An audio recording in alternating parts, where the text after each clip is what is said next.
𝐸𝐻𝐡𝐷𝑒𝐻𝐻 and good evening to you all, respected lecturers and my friends. I am 𝐓𝐡𝐞 your host. Welcome to the 16th episode of �KHYENTSE Talk, a session that everyone look forward to. Today's session is special and important. We have heard and learned about it in books and through practice. The unique identity of our country is determined by this. By now, you might have known the topic for today's session. It is about culture shock. Our country is known for our unique culture and tradition, and likewise, the culture is diverse and every country has their own set of principles, values, and culture that everyone has to follow and abide by. And today we have a special speaker, an international student from Deakin University in Australia. She is studying at our College of Language and Culture Studies for 1 semester with a scholarship from the Australian government. She will talk about her experience, learnings and aspirations with us, and she is known as Kate Mellett. I would like to invite her on stage, and I wish you all a fruitful session. Thank you.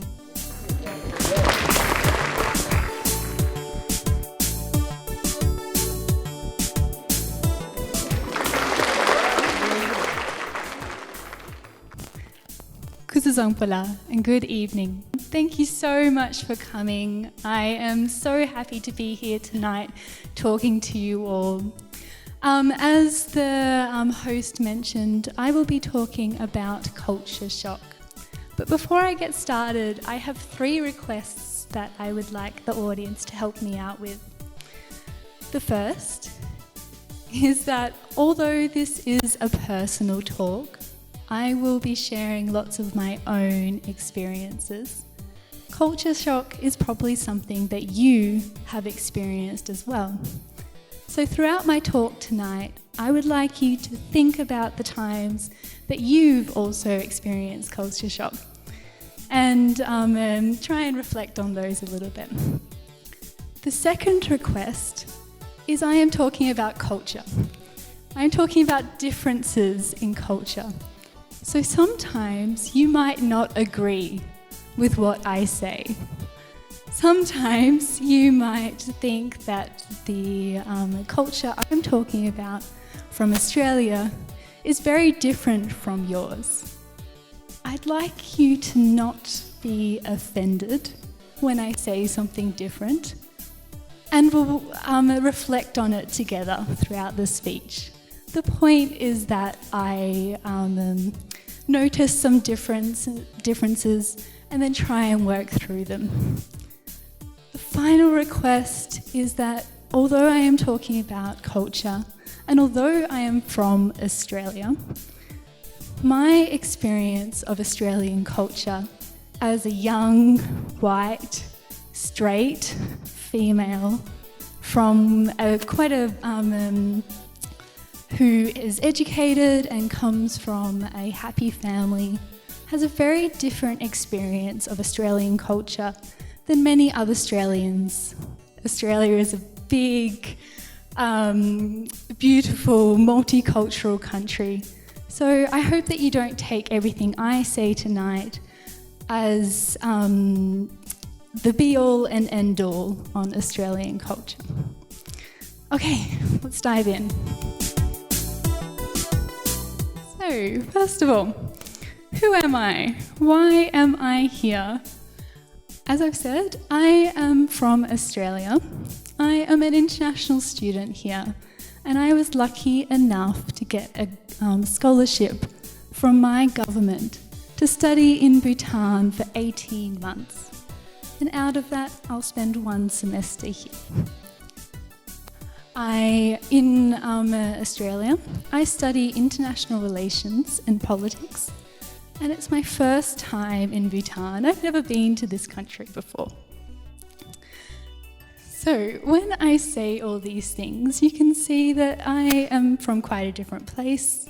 It's my first time trying to live in Bhutanese culture. And when I was first invited to give this talk, I actually really struggled to think of what I wanted to talk to tonight. I thought, I am so lucky to be here in Bhutan. I get to wear beautiful Bhutanese clothes that my friends have made for me. I get to eat Bhutanese food. I get to meet Bhutanese people. I get to listen to Bhutanese songs, watch Bhutanese movies. I get to go to Bhutanese places and learn about the religion here. This is so exciting. I couldn't believe my luck. But then I remembered that sometimes all of these things, I love the clothes of Bhutan, but sometimes wearing this 𝐻𝐻𝐿 makes me feel like I can't breathe. And sometimes the food, the places, the language, the culture, the people actually just made me want to cry. Some nights I felt so sad, I felt so alone amongst having this incredible experience here. So that's why I thought I'd talk about culture shock.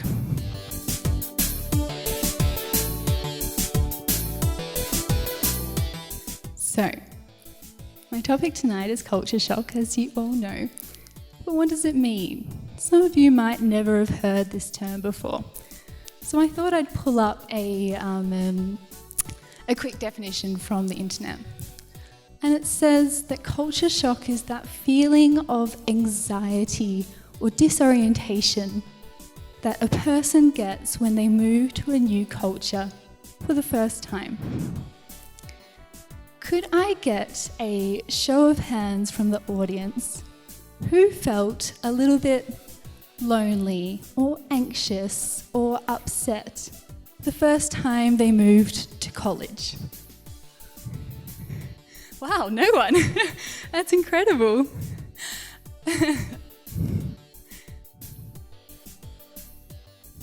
Well, the first time that I came to this college, I felt all of those things. So I thought we'd talk about some cultural differences between Australia and Bhutan. And I thought we'd start with food. As we all know, Bhutan loves its rice. And the first time that I decided to cook dinner for my friends, I went to the shops and I thought, oh gosh, there is nothing in this shop that I know how to cook with.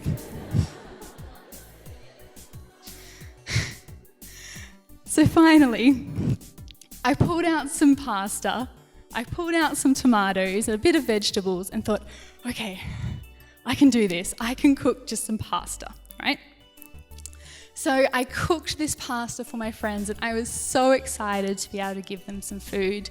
And I took it over to their room and I put it in front of them and they were kind of like, oh, that looks lovely, Kate. And immediately stood up and made some rice. Just immediately they put on the rice cooker.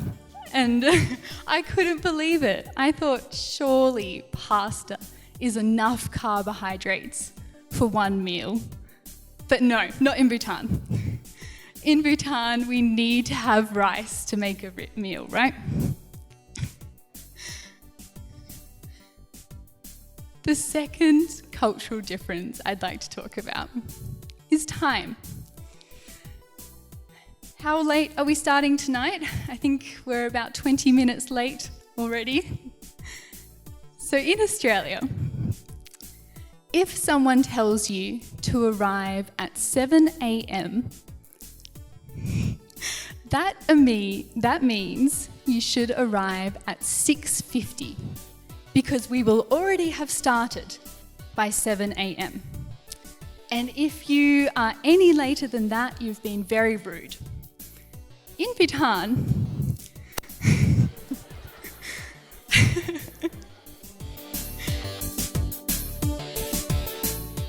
arrive at 7 a.m.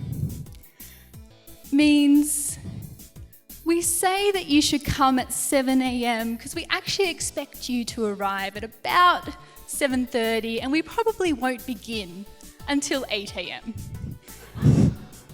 Right?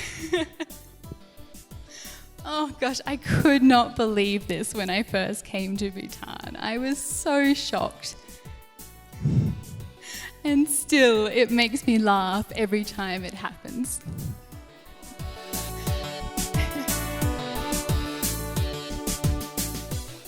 Some cultural differences were more difficult.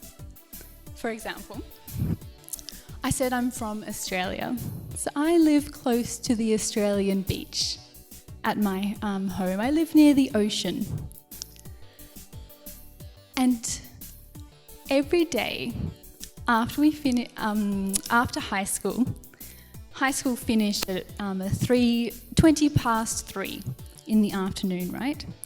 So me and my friends would be sitting in class, looking at our watch, and at 3:19, we'd get up, we'd get into our car, drive ourselves to the ocean, change out of our school uniform, into our swimming clothes, inside the car, and then without wearing any shoes, run to the ocean.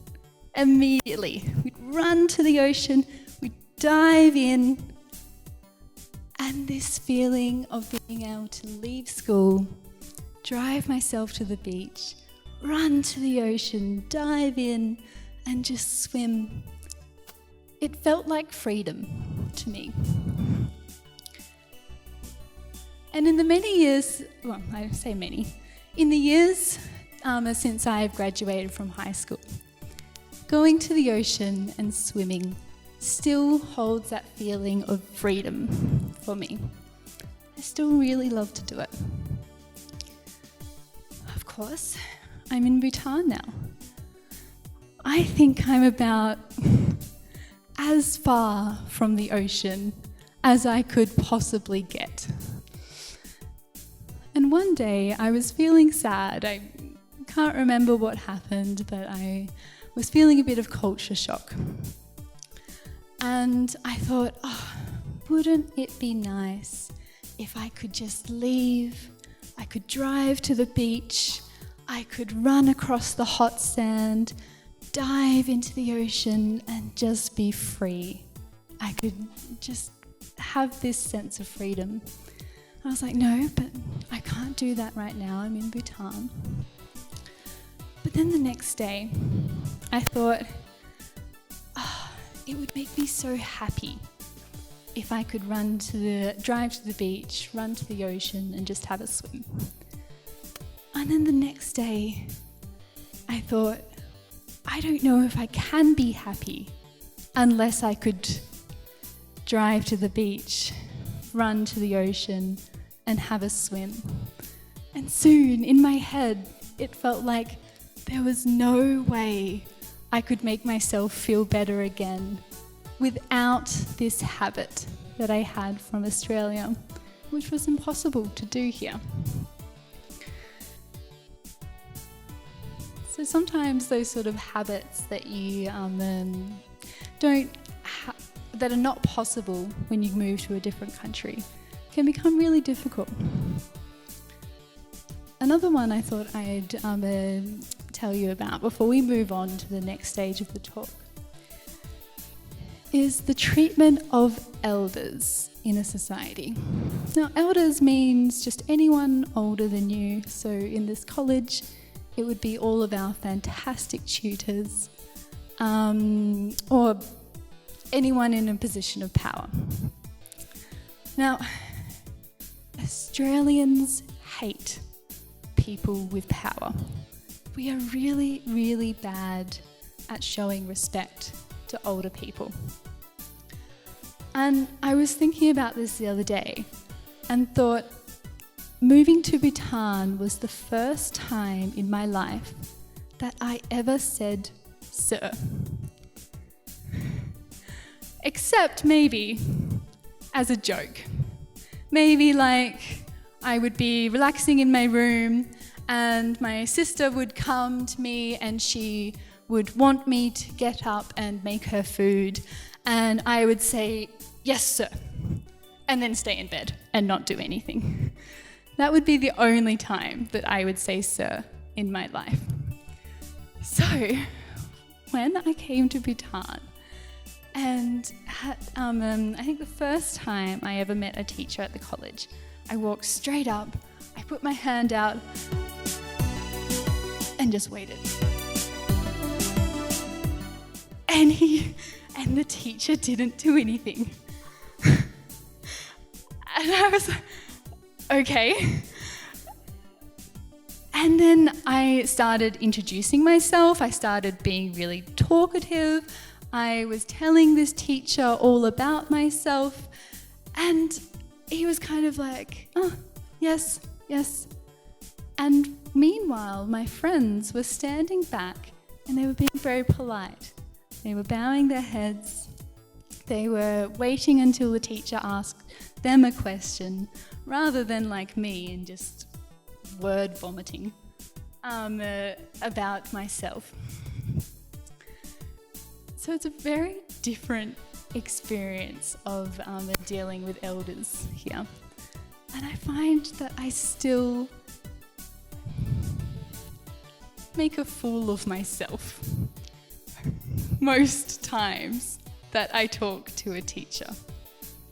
Because in Australia, if I was to very politely bow my head and when I walked past a teacher, they would ask me, did you do something wrong? Why are you being so shameful? Why are you bowing your head? Look me in the eyes. If I didn't ask them questions, they would say, are you not interested in me? What's wrong with me that you don't want to know about me? You're being so rude right now. But now I have to completely change the way that I interact with people here. So now we might talk about what that means, managing that sort of feelings.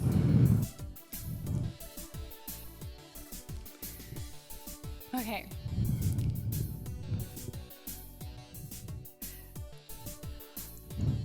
We might move past this slide, but just so you can all see, we were trying to explain what culture shock feels like. And as I said, when I interact with teachers, I often make a fool of myself. I'm often embarrassed. I sometimes feel like when I say certain words, my friends or or the other students don't know what I'm saying. I feel like sometimes I don't fit in with Bhutanese students, and sometimes it can be hard to be friends. Sometimes I feel like I'm too different, and it makes me feel really alone. So that's what culture shock feels like. But now let's try and talk about how to actually manage it. Okay. So, this idea of cultural relativism has really helped me every time that I felt sad or alone or like I don't fit in, or that the culture shock is just really too strong. And as you can see on the screen, it's about trying to understand the culture that you're in from that culture's lens, not from my own culture. So to give you an example, I said that the Bhutanese understanding of time was really difficult for me. And the first time that that people kept me waiting, I got really angry. I thought, who are these people that can think they can make me wait? Don't they think that my time is important? How am I supposed to schedule my life if other people don't turn up in time? So we're talking about time, and although it can make me feel really angry and upset when people didn't keep to time, I quickly realised that if you look at time from a Bhutanese perspective, in fact, there's lots of good reasons to not worry too much at arriving exactly at 7 a.m. And these reasons might be Maybe, for example, it might be one of our teachers who has the responsibility of caring for a child. And so the ability to look after that child first and not worry about being late for an appointment is a really great thing. The beautiful, slow, relaxed Bhutanese culture that we have here started to become really enjoyable. Because in Australia, the fact that everyone has to arrive at exactly 7 a.m. makes people quite stressed sometimes. But here, even if people are running late, they're normally feeling okay. And I started to really enjoy this way of thinking. And now I do the same. Now I think, I know that we'll probably start a bit late, so I won't worry if I have to finish something else first. I will just consider my priorities and we'll get there eventually and everyone will understand. This culture started to feel really good when I was looking at it from a Bhutanese point of view, rather than from an Australian point of view. Talking about my interactions with teachers, I said that Australians hate people who like to have authority. But if we respect that authority here, it makes for really nice relationships of care and respect and protection. It helps a Bhutanese society to run smoothly and make sure everyone knows what their identity is. So when I started to have respect for how my friends and all the people around me were thinking, and when I started to try and use their point of view rather than my own, the culture shock became much easier.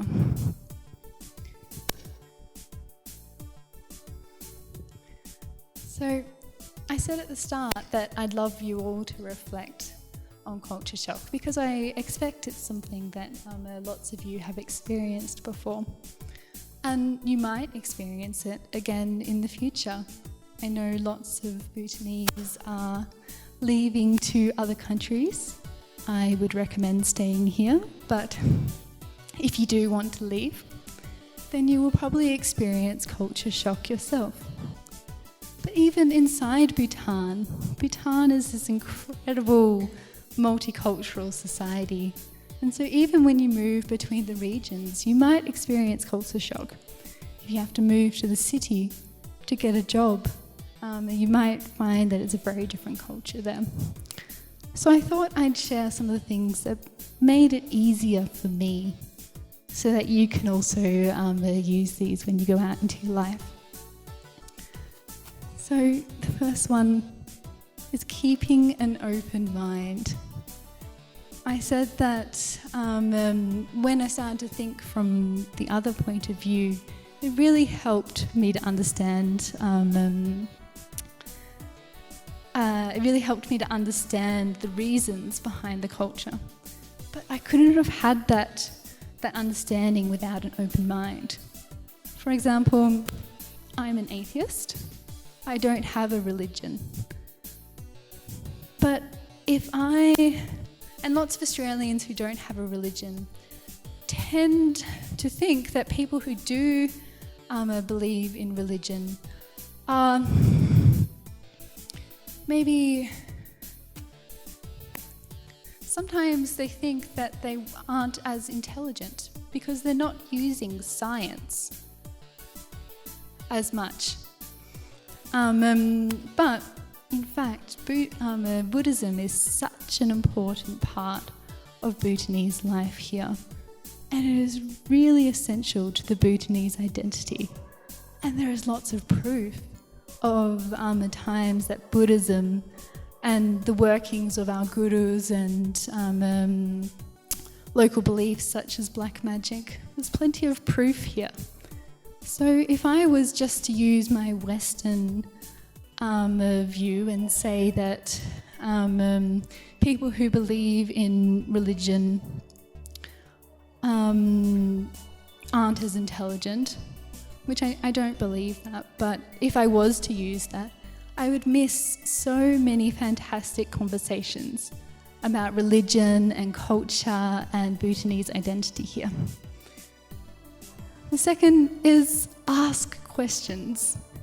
And we might throw in also to share about your own culture. So lots of times I've been sitting with my friends and felt that something wasn't quite right with the culture. To give a simple example, I thought that Bhutanese second names were like Western second names. Because my name is Mellett, that means my father's name is Mellett, and my sister's name is Mellett. And it took me about 1.5 months to learn that Bhutanese names aren't like that. Because I'd never asked the question. I'd never thought to stop and actually just check whether my assumptions were correct. And the other way goes as well, because there might be lots of times when the people around me have thought that my way of doing things is not correct. And we were talking about teachers before. I expect lots of my friends think I'm quite rude when I engage with teachers. But I hope that by sharing my own cultural views, they can understand why I have that habit. And that it's something that I'm trying to break, but it might take some time. Next one is to dive right in. I know I was spending a lot of time talking about the ocean, so I thought I'd bring it back here as well. And when you are in a different culture, try not to just sit at home and feel bad about yourself and only call your mother at home. Or in my case, I know I spent far too long on the phone to my boyfriend when I was feeling sad. And in fact, a far better way to manage that culture shock was to go out. To go to see my friends and just talk, or to go to a restaurant, or to go for a walk. Just doing something in that culture really made me feel so much better.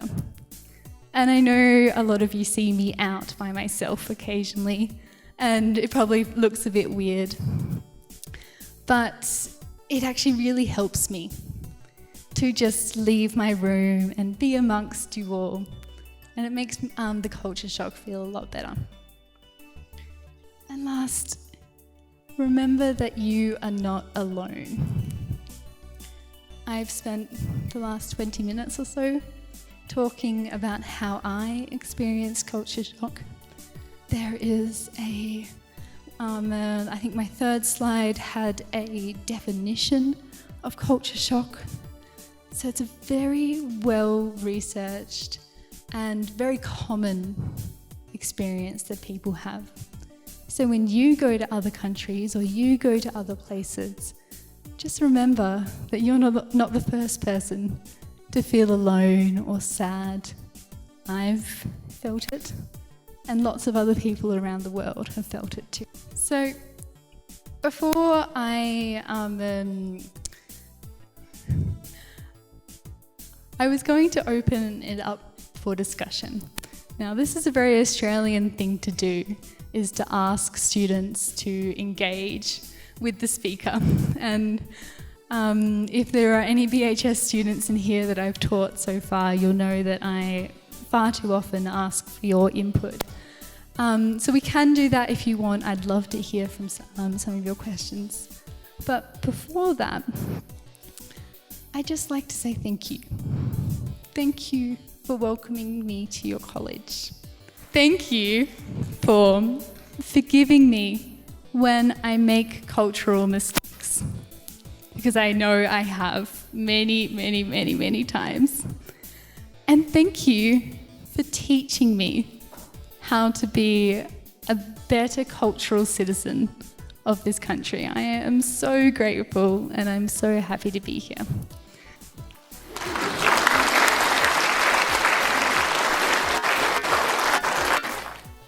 Once again, good evening to you all. I'd like to thank Ms. Kate for the wonderful session, and it was an honor to listen to your talk and learn much more about cultural diversity. Thank you for sharing practical advices to manage and overcome cultural shock. And it would be unfair if I forget to thank my audience. Thank you so much for being and taking part as an audience. It wouldn't be successful without your presence. Thank you, one and all.